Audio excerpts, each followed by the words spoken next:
মনসাবাড়ির সাথে সাপের সম্পর্ক কি?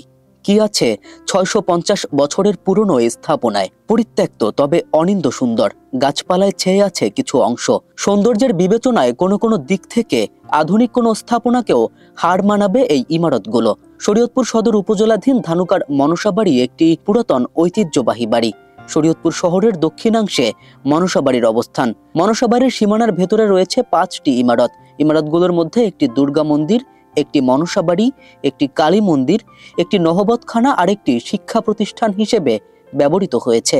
মনসাবাড়ি প্রথম দিকে পরিচিত ছিল ময়ূর ভট্টের বাড়ি হিসেবে। পঞ্চদশ-ষোড়শ শতাব্দীতে এখানে গড়ে উঠেছিল একটি সংস্কৃত টোল।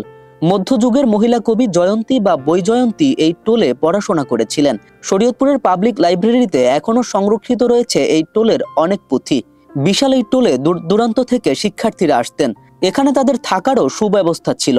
এটা বংশধর যে ময়ূর ভট্ট, এটা বাড়ি ময়ূর ভট্টের বংশধর ৫ বছর বয়সের থেকে এই মনসার তার ভার করে, মনসা পায়। মনসা পাওয়ার থেকেই এই বাড়ি নামে পরিচিত। মনসা সে ডাকলে যেরকম মনসা চলে আসতো, দুধকলা দিলে সামনে সে মনসা নিয়েই খেলতো, সাপ নিয়েই খেলাখেলি করতো। এই নামেই পরিচিত, মনসাবাড়ি নামেই পরিচিত। ধানুকা মনসাবাড়ি এটা অনেক ৬২৩ বছর। আর হচ্ছে এখানে হিন্দু মুসলমান আপনার অন্য যারা আছে তারা অনেক দূর দূরান্ত থেকে এই মনসাবাড়ি আসেন। আর সবাই মিলেই এই নামযজ্ঞ হচ্ছে, অনুষ্ঠান হচ্ছে। আমরা এসছি মাদারীপুর রাজর উপজেলা বাজিতপুর থেকে। এখানে সমীর দাদার অঙ্গনে শ্রী শ্রী নামযজ্ঞ অনুষ্ঠানে এসে খুব ভালো লাগলো।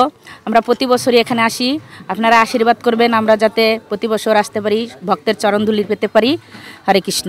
আজকে আমরা আসছি মাদারপুর সদর থানা কেন্দ্র ইউনিয়ন বাহাদুরপুর কলাগাছিয়া চৌহদ্দি দত্ত কেন্দুয়া থেকে। এটা হচ্ছে আমাদের ধর্মীয় অনুষ্ঠানের ভেতর সবচেয়ে যেটা শ্রেষ্ঠ অনুষ্ঠান, মহানাম যজ্ঞ অনুষ্ঠান। যে নাম গোলকে ছিল আমাদের গৌরাঙ্গ মহাপ্রভু যিনি, তিনি এই কলির দ্বীপকে উদ্ধারের জন্য একমাত্র এই হরিনাম দ্বারে দ্বারে বিলিয়ে গেছেন, যাতে এই নাম নিলে জীব মুক্তি লাভ করে এই মায়ের বন্ধনে যাতে আবদ্ধ আর না থাকে। তাই সেই আমাদের যুগ অবতার গৌরাঙ্গ মহাপ্রভুকে আমরা সশ্রদ্ধ প্রণতি জানাই।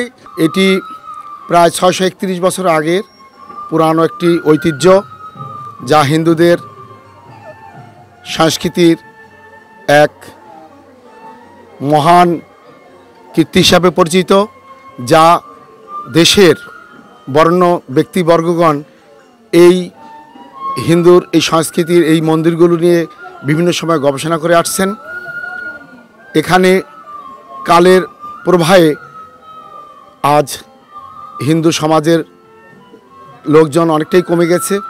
তবু যারা আমরা এখানে আছি তারা এটাকে জাগিয়ে রাখার জন্যে আমরা প্রায় ৭ বছর যাবৎ এখানে এই যে অনুষ্ঠান চলছে মহানাম যজ্ঞ অনুষ্ঠান, সেই যজ্ঞ অনুষ্ঠানটি করে আসছি। ৬৫০ বছরের পুরনো ইতিহাসকে একবার সচক্ষে দেখতে কিংবা জায়গাটাকে পবিত্র স্থান মেনে ক্রমে ক্রমে ছুটে আসছেন ভক্তগণ।